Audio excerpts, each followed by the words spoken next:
Hello there and welcome back to the Closet Historian and back to my sewing room for another project. Today I'll be showing you how I put together the sequined, sort of wavy lined, flames reflected on water was kind of the idea here, bodice that I paired with a long black sateen mermaid skirt for the Sanctus lookbook. And the idea here was that I already had the skirt finished, so instead of making a whole new evening gown, I would just make a new bodice to wear with that skirt, which of course is a lovely idea in theory, but ended up taking up way more time once I decided that those couple of squiggly lines of sequins I wanted to do were not going to take me the 3 days I had planned. That's just what I get for having size 2.5mm sequins in my collection. As soon as I start putting those to use, everything slows right the heck down. But seeing as I was and remain very thrilled that this project is finished, it's finally time to share the process with all of you. So let's go ahead and dive on back in time and I'll show you how I put this one together. And of course we begin with the pattern drafting, and I begin with my front and back bodice blocks and my sketch here. The peplum, or the sort of skirt portion of this bodice, is inspired by this cut that I spotted in a runway show from Sarah Burton for Alexander McQueen. This was just a detail I spotted in a show from a couple of years ago where they had these extra long blazers where it almost looks like the front of the jacket has been cut away to the side seams and left hanging free. I also noticed the same detail on this dress and wanted to give this asymmetric draped cut a try. But I will begin with transforming this into a sort of lower cut princess seamed bodice here. A little different for me because normally I have higher necklines, as we know, but I wanted room for necklaces and for this to be truly an evening bodice. And I'm going to begin by drawing my sort of strap line for the princess seam from the shoulder down into the apex here. And I will actually draw a line out into the center as well, 90 degrees from the apex, so I can see where that's hitting the center front and decide how high I want that neckline to be. I'm going to come up at least 2.5, 3 inches from that apex, because apex being the center of the bust, I want to be at least a little bit higher than that. I don't want my bra to show, or at least show too much, because the edges of the lace bra I wore with this did show a tiny bit, but I think it went with the look. I was sort of pulling a Dita Von Teese there, where the lace shows just a little bit for a little bit of extra scandal sprinkled in there. But I'm just kind of deciding on my neckline here, drawing that in. This will have a center front hook and eye closure, so I do have a 1/2 inch along my center front here as well, and the very tip of the neckline curves away from that. But in general, kind of a lower neckline. I will have a like modesty panel or placket underneath this neckline where it hooks and eyes down the front, so this area will be covered. I can raise the neckline a little bit using that, I guess. That's what I'm trying to say here. And I need to cut this apart along the style line I have drawn in. Of course, that means I can eliminate my dart fullness here into the princess seam. So I'll go ahead and do that. Like so. Tape my side dart closed and just round off the tip of the bust a little bit, especially with this particular style because I'm planning on wearing it over a modern like lace bra. I'll link the style below if you're interested. I was not going to be wearing this with my Bali flower bra, which is what my sloper pattern is drafted to fit above and is a little bit more of a pointy mid-century sort of style. So because I'll be wearing this over a modern, more rounded style or like natural shaped bra, I needed to round off the bust a little bit further than I perhaps even normally do. So I did go ahead and add seam allowance onto this after I cut that tiny bit off, but that tiny bit cut off from the bust on the curved side of the princess seam here does mean that the straighter side in the front needs to be a tiny bit longer. So you saw I added in a good 1/8 of an inch there right along where the apex is, so that I could have that little bit of extra length in both pieces so that I can walk the seam and they will still match up.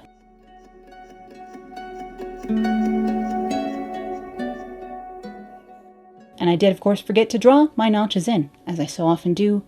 Try and draw your notches before you cut your style line apart. What a wild idea. I mention it all the time here because I'm always forgetting and having to do it afterwards like this. So here I'm walking this princess seam somewhere behind my head here, and I'm marking that in with some Sharpie so that I know where this needs to line up when I sew this back together later. Rounding that tip off makes that sewing line a tiny bit longer on that piece, and therefore the other side needs to be a little bit longer as well to match up perfectly. Just make sure you walk your seams and nothing is getting too out of whack, basically. And I will go ahead and princess seam the back of this as well. I am shifting the dart over a good, probably 1/2 inch here, 3/8 of an inch perhaps, towards the center back, just so I can have the angle of that line be how I would like. But otherwise, I will just lower my neckline here, coming down from that strap. I do want to keep the neckline quite high here in the back. If you're going to have a low neckline in the front and the back, you need some way of structuring things so that the straps stay up and things... you need additional structure if you're going to try and have a low front and back. And now, of course, because I've cut this princess seam along the back apart, I need to add seam allowance to either side again for this style line to be able to be sewn back together. And of course, I've cut away the dart fullness entirely because this is now shaped and fitted to my back with the princess seam instead of the dart. I do have a video here on the channel about going from darts to princess seams or style lines, which I can link in a card for you if you are interested in learning a little bit more about princess seams.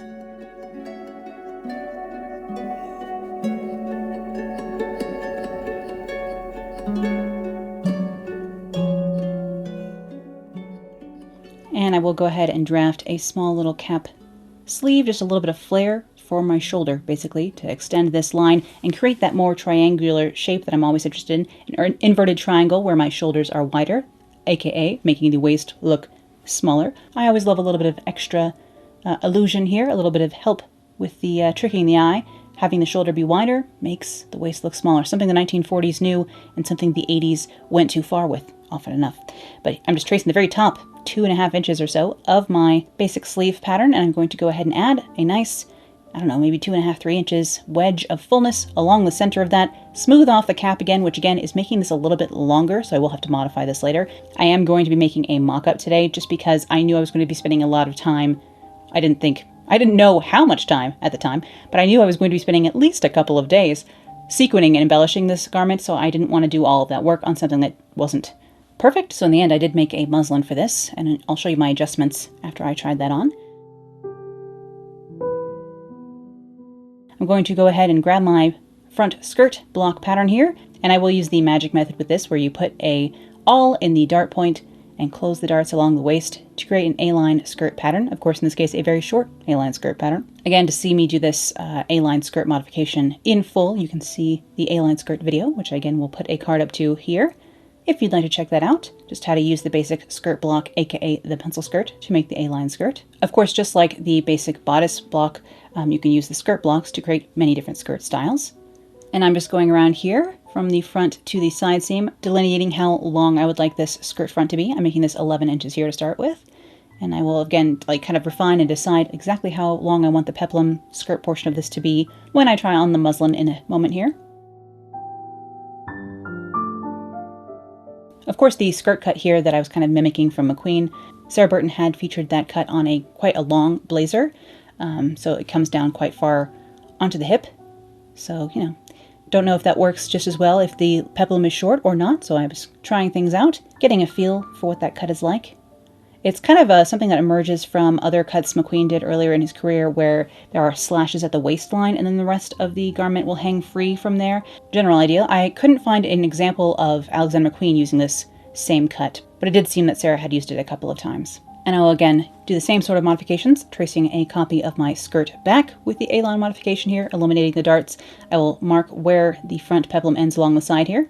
Again, it's about 11 inches long. And of course, I need to add on a lot more paper to this to create the large shape of the, I don't know, extension that hangs free here from the back. And I did patchwork a lot of scrap pieces of paper together to do this, but it actually led to some confusion because the lines were kind of confusing me on whether or not things were the same width in places, because I had patchworked all this spare paper together. So, you know, I'm saving paper, but using more tape and confusing myself. So honestly, for something like this, I would recommend using just a nice large sheet of paper.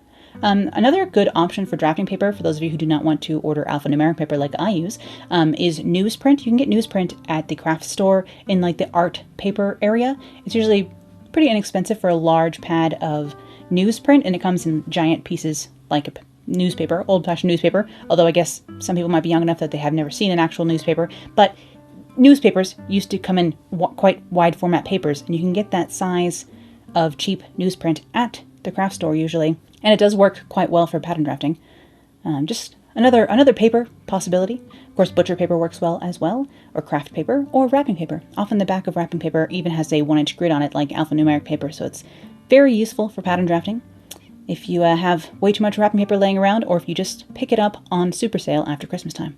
I know a lot of people use it for pattern drafting. But the general idea here is just like I have my peplum on the top here, and then I have a big rectangle underneath it. Did I know how large or small to make this? No. I just basically put I don't know, I think this is 12 or 14 inches from the end of the peplum to the end of the extension here, basically, and about that wide as well from the side seam out. I'm adding on some more seam allowance there because I was thinking, oh, you don't have a 1/2 inch to be able to finish this edge, because of course this edge will be hanging free, so I'll need a 1/2 inch up there as well, and I want to make sure this is consistent all the way along, because again, taping all these pieces of paper together led me to some confusion.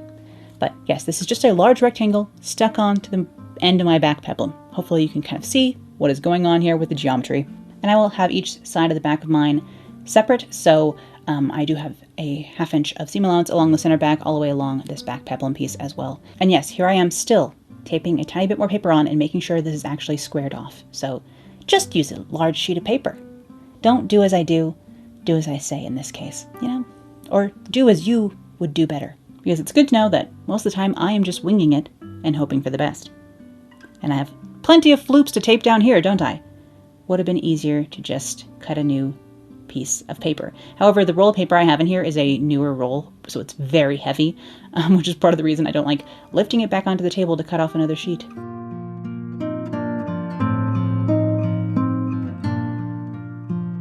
But yes, let's go ahead and cut everything out of some muslin here so I can get an idea of what I need to shift and change a little bit for my next version. It fits just fine, but I just want to raise the neckline a tiny bit.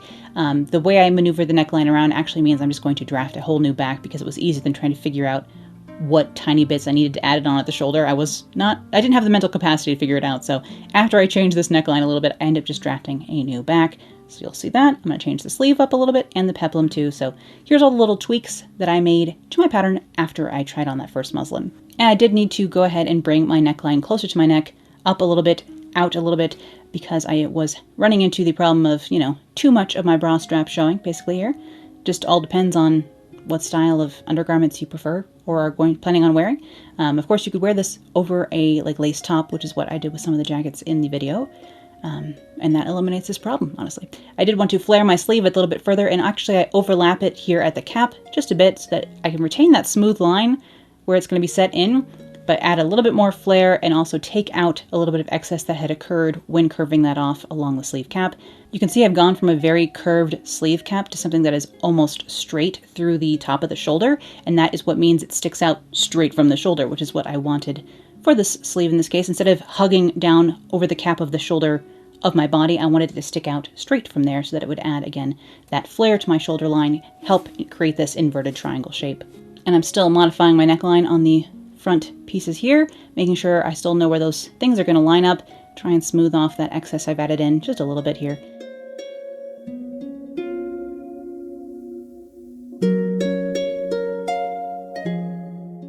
And then for the peplum itself, I kind of pinned and marked on the muslin what I wanted to change. So I wanted to shorten this at the center back a little bit, but instead of cutting off the whole width of this rectangle, because I wanted to retain the width and the excess in the front, I just angled this down into the hemline on the back. And after I've done that, I'm actually going to cut from the hem all the way up to the waist and add in about 4 inches away from the center back and add in a bit of flare here just so that this, instead of fitting close to the body, sticks up away from the body a little bit more. This makes it a little bit more almost circle cut, a tiny bit, not like a full circle skirt, but adding in this bit of flare takes it past an A-line, because of course it was an A-line cut before. And this just extends that a little bit more, so I have a little bit more flounce in the back.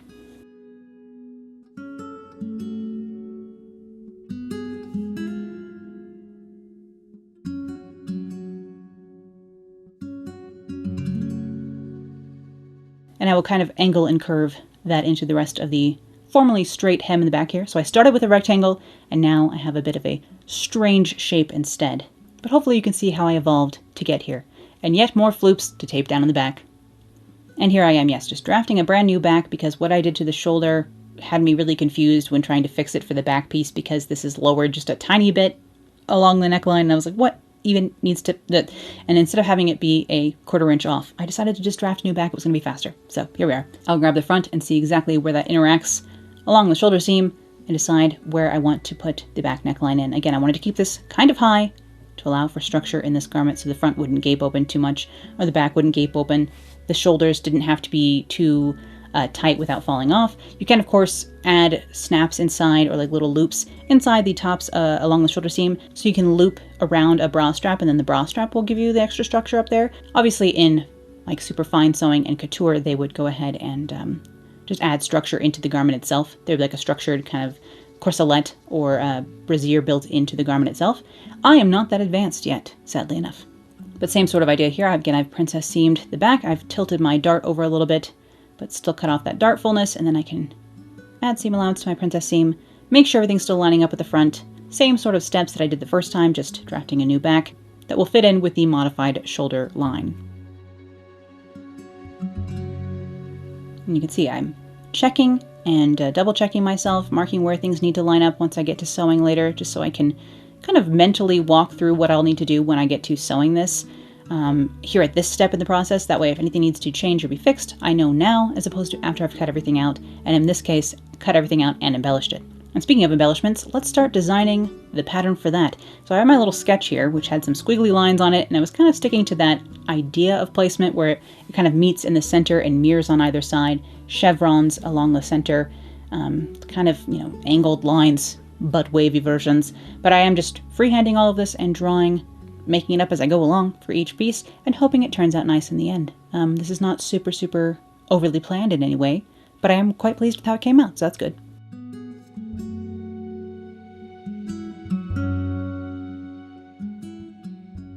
So I'm just sketching in pencil and then going over that with Sharpie once I was happy with the design. There are certain pieces where I taped more paper in to have a full, like if something was going to be cut on the fold or have a center, front, or back seam, I wanted to look at the full piece so I could design that with that center seam in mind. So some of the pieces I did that way as well. And thankfully I did keep the side fronts and side backs a little bit more on the simple side, which is good because the front peplum pieces of this and the center back pieces took quite a long time to sequin. So when it came time to do the side, I was glad that the lines were a little more simplified. And you can see I am taping, like temporarily taping and repositioning this princess seam together so I can get an idea of where the lines will need to match up. And even here with the peplum where the lines will eventually need to match up, I will leave gaps where things cross over a seam, so I won't sequin all the way up to the edge of the fabric because it won't be seen once things are sewn together. So I'll leave myself 3/4 of an inch or more, up to an inch of blank area along the seams that I will then fill in with sequins later once everything's sewn together. So that'll kind of be one of my last embellishment steps, is just to fill in the areas that I leave blank to facilitate the sewing of it all.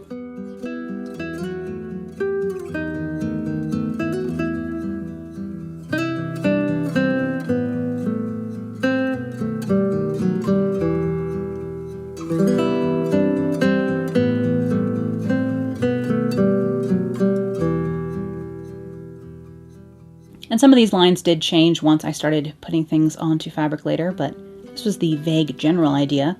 I think I drew more lines here on the largest piece than I ended up going with, because by the time I got to doing those back pieces, I was running out of sequins and running out of stamina. So, you know, I did simplify those pieces a little bit more in the end. And I will be using chalk tracing paper here. I think this is made by Clover. Joann's probably still has it as well. But you can definitely find it online. This is Taylor's chalk coated paper, so it's tracing paper for sewing. And I'm just using a little tracing wheel to transfer my design with that piece of tracing paper in between my design and the fabric, tracing that down onto these front peplum pieces here. And I will refine this with a little bit of Taylor's chalk just because my tracing wheel can't curve as intricately as I had drawn in, which is sad but true. So I did end up kind of tracing everything but the little tiniest wiggles, and then I would just draw in the wiggles. And if it was a little, like I wanted it to be mirrored and symmetrical on either side, but if it was a little bit off, I was not going to be bothered about a little bit of natural variation. But I wasn't being too precious about it just because I wanted the big gestures to be symmetrical, but up close it didn't bother me if, you know, there were a few more gold sequins on one side than the other when I was transitioning between colors and things like that. So I was allowing for a little bit of variation within that symmetry anyhow, so if these curves were not exact on either side, it didn't bother me.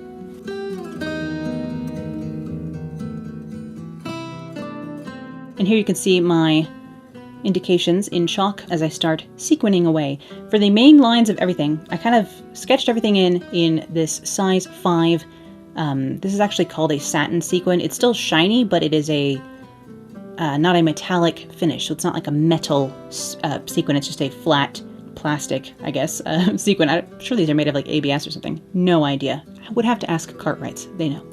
These sequins are all from Cartwright Sequins Today. No surprise there. I can link them below. They're not sponsoring this or any other video, but I do use a lot of their products in my projects because they have every color and size of sequin imaginable, which means I can kind of embellish anything I dream up, which is nice. But yes, I'm just using the size 5 sequin to go over all my chalk lines to begin with before they disappear on me. And then I will go ahead and anywhere that the lines dip in towards the center front, that ended up getting some sort of peachy colored sequins. And then anywhere the lines dip towards the side seams, I started darkening that out. So mostly they got red metallic sequins as opposed to this satin finish. And in the side, front, and side back pieces, as the lines got closer to the side seam, I actually did a gradation from red sequins to dark red to black along the side seams itself, so the lines changed color as they got closer to the side seams. So closer to the center front, the sequins were lighter, and then closer to the side seams, the sequins were darker in color. And the way you transition between different colors of sequins or different shades is sort of how you would do it almost like an old pixel art, where you'll use like 5 red sequins, and then every other sequin use 1 dark red, 1 red, 1 dark red, 1 red, and then do 5 dark red sequins, and then do 1 dark red, 1 black, 1 dark red, 1 black, and just add a little transition zone where you're going every other sequin until you transition to the next solid band of color, and you can go through the whole rainbow that way if you'd like to. But yes, I'm just thickening my lines in some places along the bends here, on one side in the peach and on the other side in the metallic red. So again, starting with the satin and then extending out in different finishes of sequins. I used satin sequins, metallic sequins, iridescent glossy sequins on this, all kinds of different stuff, whatever I had in the color and size that I wanted. I used to just buy sequins that caught my eye. Now I do, if I have a color that catches my eye, I will buy it in size 3, 4, 5, 6, and 8, and 10 if they're available. I'll try and buy the full size range in a color when I add it to my collection at this point, because you never know what I'm going to get up to. And for this, for example, I used every size of sequin from 2.5 millimeter up to size 10. So the larger sequins I saved for the larger pieces, like the back peplum pieces, and then on these center fronts and center backs, I was using some of the very, very tiny, tiny sequins, which is what in the end made this process take several weeks instead of a few days. I was thinking, oh, like 3 days to do some squiggles, right? No, not if you're going to use size 3, size 2.5 sequins in places. When the sequins are tiny, you sew less of them per hour and you cover less distance. Trust me, when I was doing those back peplum pieces and using the size 8s and size 10 sequins, I was moving at a breakneck pace compared to when I was using the tiny sequins in other areas. But again, I am very pleased with the overall effect. Would I spend this much time on a garment? Like, had I known going in that it was going to take this much time, would I have done it? Probably not. So it's probably best. Like, I think people sometimes think I track my time. I don't, but in some ways I think, especially after this garment, it's better that I don't, because if I knew how much time this took, it would not make financial or like psychological or health sense to do something like this. So it's better that I just don't know when I dive in. If I were to make another one of these, I would give myself like 6 months, a year, and just do a little bit at a time. So now I know, I guess. And I would like to make another one of these because, of course, this is done in cotton sateen again, so it will match any of the black cotton sateen skirts I have in my wardrobe.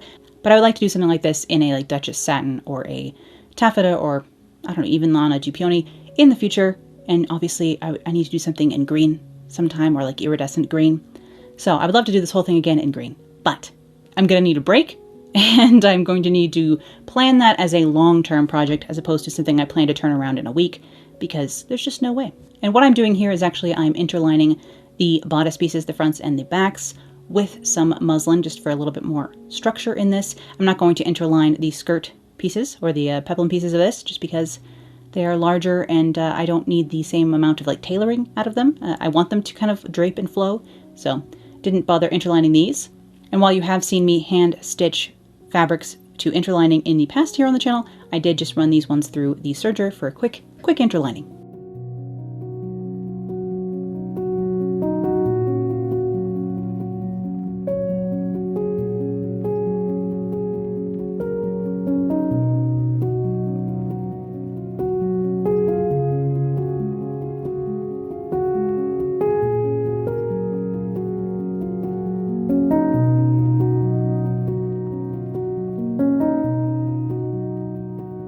And for my first actual stitching for this project, after all of that sequining, weeks of sequining, I went ahead and sewed my side seams for my peplum pieces. I'm going to go ahead and like finish the entire peplum and then attach it to the rest of the bodice later on, once I have both pieces sort of constructed.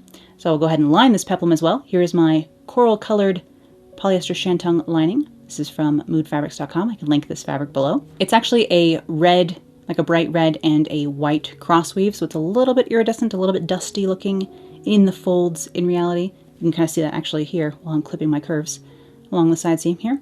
But I will go ahead and press that open for both the outer fabric and the inner fabric here. And then I will just sort of bag line this, leaving the waistline open, and actually the point where these kind of fall apart along the side seam in the front, where that split hangs open, I just left that inner corner unsewn. I just sewed sort of up to that inverted corner and then figured it out once I turned everything right side out because I didn't trust myself to know what I was doing. Sometimes when I get to an inverted corner, I'd rather just avoid the issue until everything's turned right side out and then position it and finish that area with hand sewing, which is what I did with this. So you can see I'm just stopping before this inverted corner. I'll deal with that once I turn it right side out. Because sometimes the geometry going on in my brain works and sometimes it doesn't.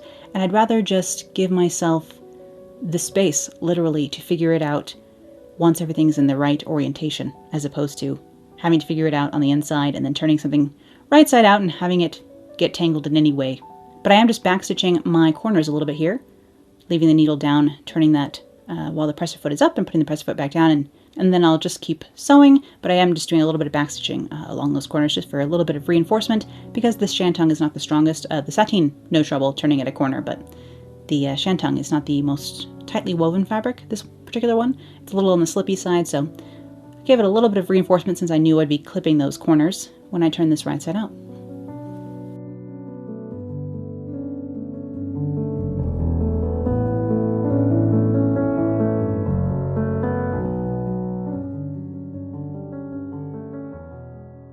So yes, I will clip my corners and anything that's particularly curvy here, and then I can turn this peplum right side out, or actually one side of the peplum, because each, the right and the left, is individual.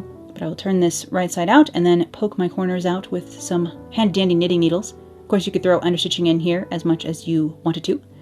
These fabrics stay pressed pretty well, so that's lucky in my case. And of course, because this peplum will flap open, it is very much seen. So when doing something like this, you could play around with how much of a contrast or how much of a flash you wanted on the inside of this peplum since it will hang open. I actually originally intended this shantung for a different project, but it is too coral pink. I was looking for something that was more of an orangey tone, so this was not exactly the perfect color for that, but in the end I put it to use in this project, which I think came out all right. It's not my usual color. This is almost pink, which is just so not me, but I like to think it's a black and orange. Coral is orange, right? It's on the edge. Coral is dark peach, let's face it.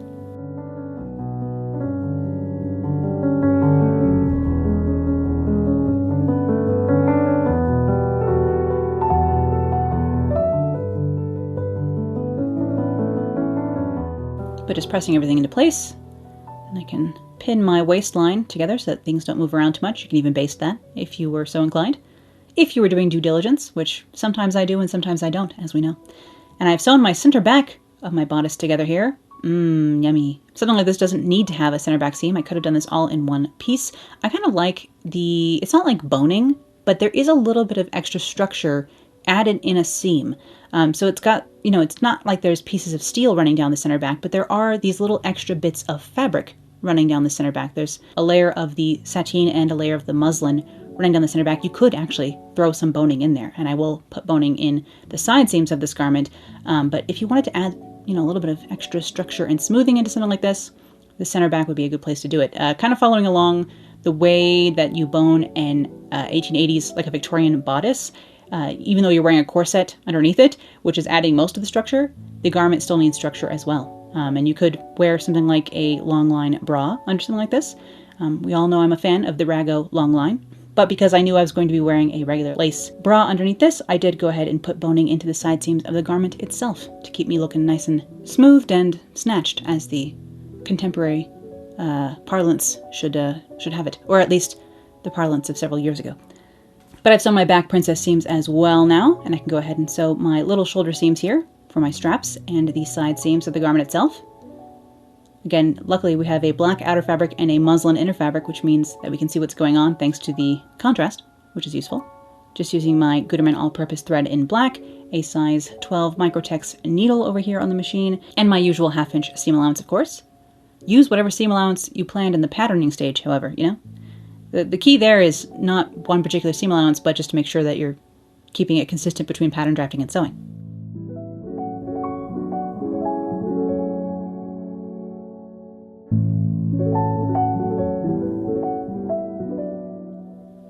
And I'll press those seams open. Even give them a bit of the tailor's clapper. Wow, who am I? even in summertime, it's the air conditioning, of course, cold air sinks, and therefore in the basement is the coldest part of the house, no matter the season, in the winter and also in the summer. So it doesn't bother me to use my hands as a clapper because it's usually quite cold down here even in the summertime. And here I am just connecting the two curves on the side front and side back along the side seam with a little bit of tailor's chalk so I can fill that in with black sequins here because, again, the line does turn black along the side. And I still need to sew my center front pieces along the front princess seam, so I'll go ahead and match up my notches using pins to indicate those this time. Match that up along the bust, and you'll see I clip into the seam allowance on the straight side of this piece just a little bit to help facilitate sewing this curve, and this curve will need to be clipped anyway afterwards, so it's no trouble to do it beforehand. I am using 12 stitches per inch over on the machine here, a smaller stitch length, but my standard basically.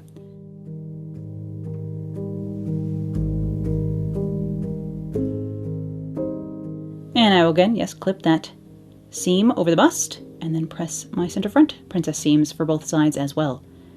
And this is the first time I'm actually getting a look at what all the sequining looks like in the finished garment. I've never, I didn't draw on the muslin at all, so I had no idea what this was going to look like on the body. I just kind of, again, drew what I thought would look okay and hoped for the best.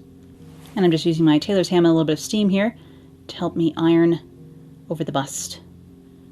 One side done. We'll do the other side the same way, and again I need to connect these lines of my sequining with a few additional sequins here. So I'm just connecting those with tailor's chalk so I know what I have left to do.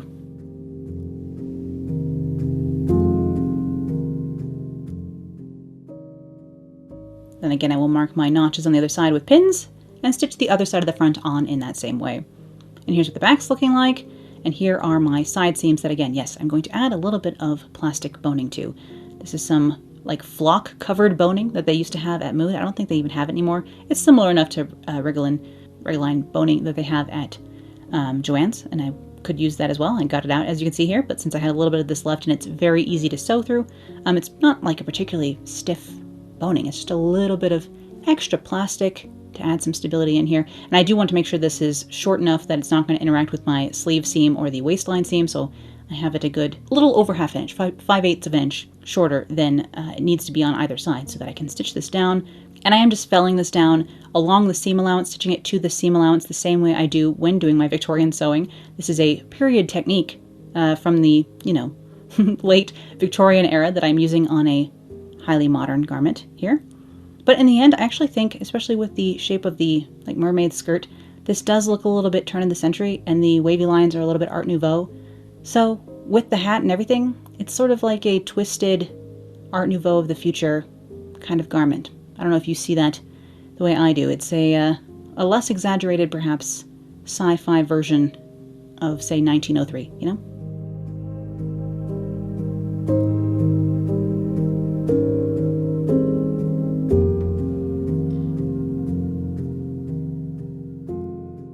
But yes, I'm just felling that boning down to the seam allowance along the inside here. Then I can actually start working on my tiny little sleeves, because I will need to set them into the bodice before I line it.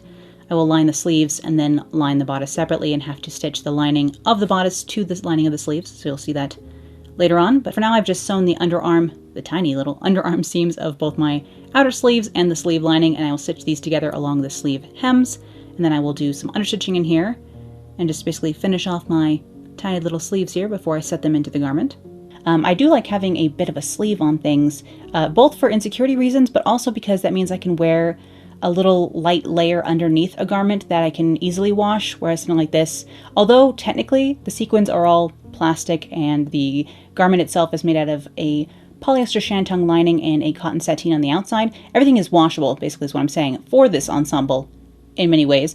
But I do think it would probably be better just to dry clean something like this. So I do like having a longer sleeve in most things because it means I can wear a little thin shirt underneath that is easily washed, as opposed to the outer garment with all its embellishment and nonsense, which is less easy to wash and even less easy to iron properly afterwards. So you gotta be careful when you're steaming things. You don't want to melt the sequin, So it depends on what you're embellishing with and if you're pre-washing your materials and such. But for this, I would rather dry clean it, honestly, or not clean it at all, which is why just don't spill anything. Don't encounter any dirt. Don't spill anything. And if you're wearing a layer underneath that can be washed, you should be good to go. Sort of my philosophy when it comes to laundry. Have to do as little of it as possible.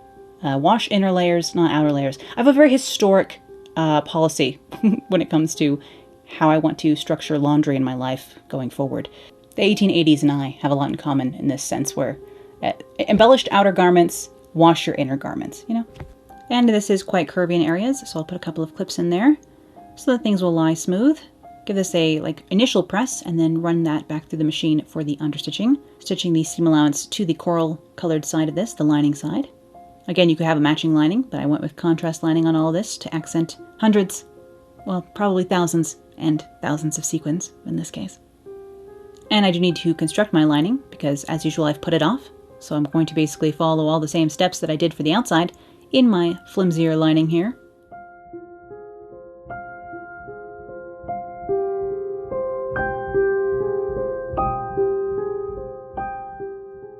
And I switched back to matching red thread for stitching my lining. And I set my first sleeve into the garment here, again matching up the underarm seam with the side seam here. And then I will match the center of the sleeve to the shoulder seam at the top, and then pin in between, making sure everything fits. This sleeve is actually still has a tiny bit too much ease in it, but we'll make it work. Luckily the cotton interlining and the sateen are both a little bit flexible, so I could make it work. All else fails if your sleeve is too big for your sleeve cap. I always just throw a little bit of puff into the top of the sleeve and pretend it was intentional. It's the workaround there.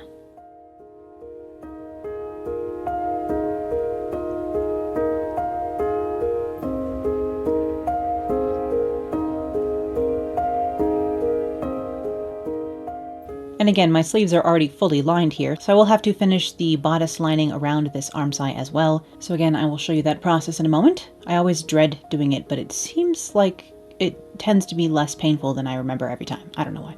So even though I tend to dread doing it, it works just fine. I don't know why I'm so adverse to such things.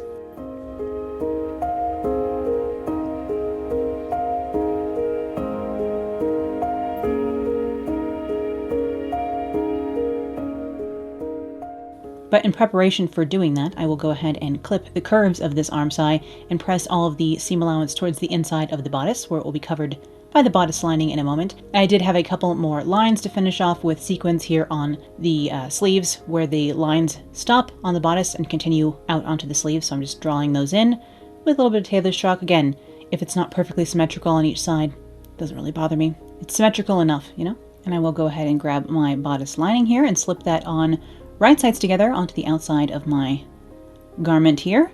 Start pinning along the front edge, front opening. I will be leaving myself a little bit of a gap along the front edge here, just where I still need to sew the peplum onto the waistline still, because I will, again, cover that seam allowance within this lining as well. So you'll see this all in a moment. It's hard to explain without you being able to see it, so I shall wait. But otherwise, I'm just finishing the front edges of this and the neckline by attaching the lining right sides together.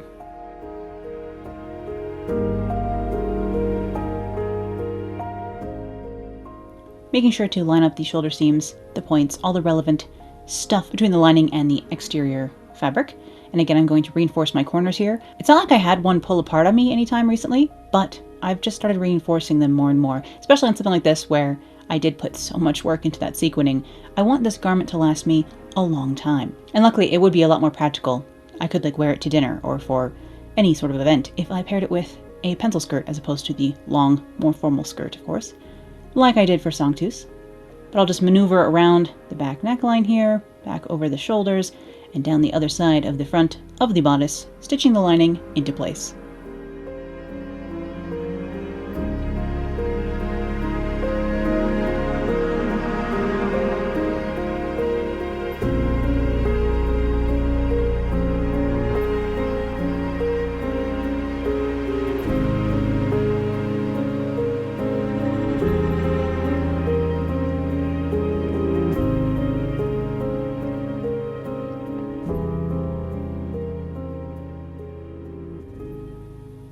Alright, now I will clip my corners and any particularly curved areas around the back neckline here, mostly.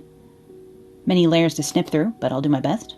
I kind of need a new pair of these scissors, because again, I don't know of any scissor sharpening anywhere near me, so and these are actually inexpensive enough that I almost want to just buy a new pair of these and keep these for like rougher materials and then use the new ones on finer materials, because these are a little bit snaggy after all the projects I did for Songtooth. Everything I've done this year to abuse them. They are a little bit dull at this point. But once I've clipped my corners, I can turn this right side out, or lining side in at this point, use a knitting needle to help poke my corners out and into place, and then just reposition this all on the inside and give it a good press so that things will stay nice and smooth and where I need them to be, which is mostly off camera here and behind my shoulder, and therefore practically useless. This is a useless. The camera person is a joke, all right? A sham and a charlatan. Luckily, unless you are very new here, you have seen me do a similar lining before, no doubt. And as you can see, the waistline is still open here, like I had mentioned. So I can go ahead and lay out my left and right peplum pieces here, matching up at the center back, where they are, again, free to hang open, as I said. And I will go ahead and pin the center back of each to the center back of the bodice itself. Again, the lining is kind of flapped out of the way for now. I could have put the lining in afterwards. It just is more annoying to maneuver the neckline around the machine when this peplum is hanging around in the way. There's more chance of it getting caught in something it's not supposed to, so I'd rather just put it on afterwards like this and have the lining edge out of the way. But just lining everything up along the waistline so I can run this through the machine. Same half-inch seam allowance as usual. Again, the lining of the peplum is getting caught in this, whereas the lining of the bodice is hanging free, as you can see on the left-hand top corner there. It's kind of just out of the way, and it will be folded down seamlessly to cover up all of this seam allowance, which will be pressed up into the bodice itself. And I am lazily sewing over my pins here. No one is surprised, let's face it. Peplum is on. Again, I need to clip parts of this where it is too curved, and I'll press all this seam allowance up into the space between the bodice and the lining itself. I will have to put a couple of clips into the bottom edge of the lining as well, because it needs to be curved, but I'll fold this seam allowance up in on itself, that same half-inch as everywhere else, and pin it into place along the waistline, again matching up all relevant seams and such, like the side seams here. That way everything will lie nice and smooth in the end, and we'll have a nice seamless finish inside here along the waistline with all the seam allowance pressed up into the bodice and out of the way. And I will hand slip stitch this all shut with the red thread so that again it is as invisible as possible. You could fell this as well. No one's going to see it except for anyone who gets inside the garment, so you know, they probably won't have much to say about the waist seam at that point.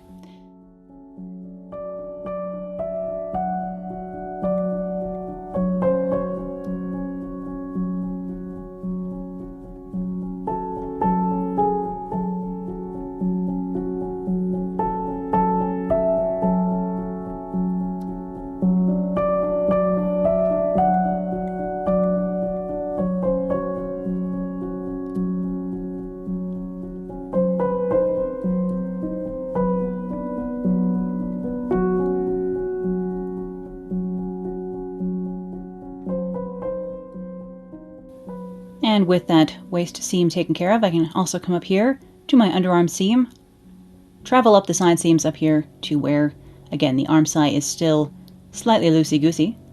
And I can go ahead and, again, clip the curves of my arm side in the coral-colored lining here, fold that seam allowance in on itself, that half-inch, and cover up all the nonsense along the arm side, doing my best to distribute this evenly where it needs to be. Things can easily get out of whack here. I definitely recommend pinning the top, pinning the underarm, and then kind of zhuzhing everything in between to make sure that nothing is getting stretched in one particular area, because we are working with something that is kind of an oval, a circle here. There are areas of this that are cut on the bias and could easily stretch out, so just be careful to distribute everything properly if you are finishing a lining in this way. And again, I will hand stitch this down into place for a nice invisible finish along the inside of my garment here. And naturally, I will need to prepare and stitch the other arm side in the exact same way.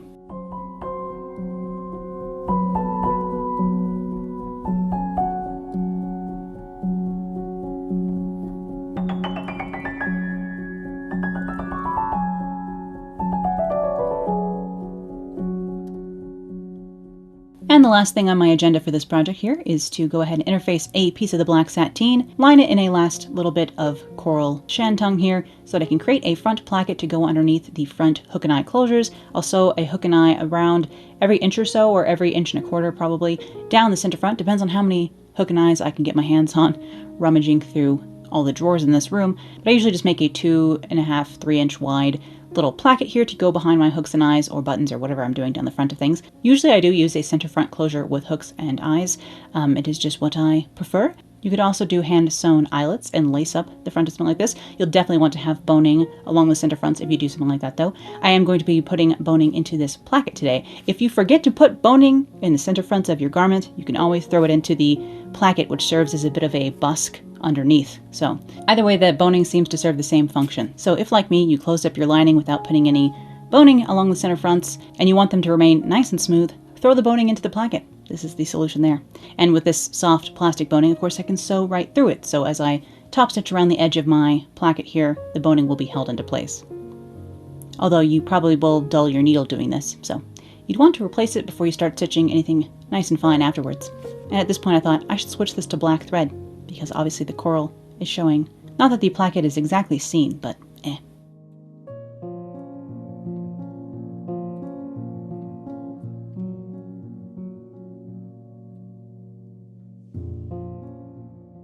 A little bit more boning in there, just one piece on either side, just to give this a little bit of extra structure down the center front of me. That's right, the center front of the bodice, the center front of me in the end. As I said, I won't be wearing a long line or any sort of structure underneath this, so it's nice to have it in the garment itself. I'll go ahead and pin that in place along the center front of my bodice.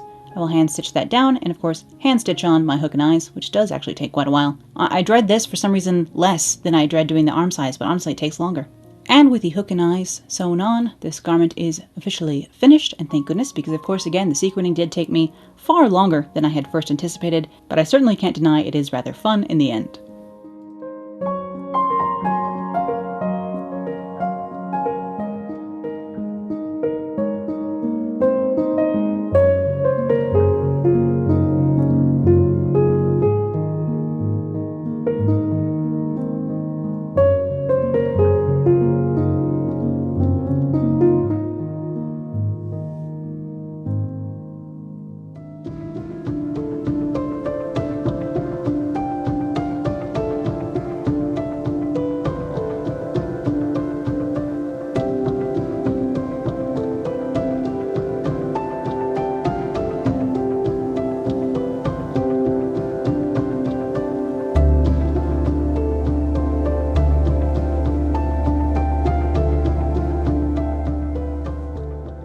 And here again is the sequined bodice in Sanctus, worn with its long mermaid-shaped skirt. And the reason I did this in black cotton sateen is because of how many black cotton sateen items I have in my closet already. So I could wear this with a black pencil skirt, for example, to wear it out for cocktail hour instead of evening wear. I do also have a full-length circle skirt and a shorter circle skirt that I could wear this with out of black sateen.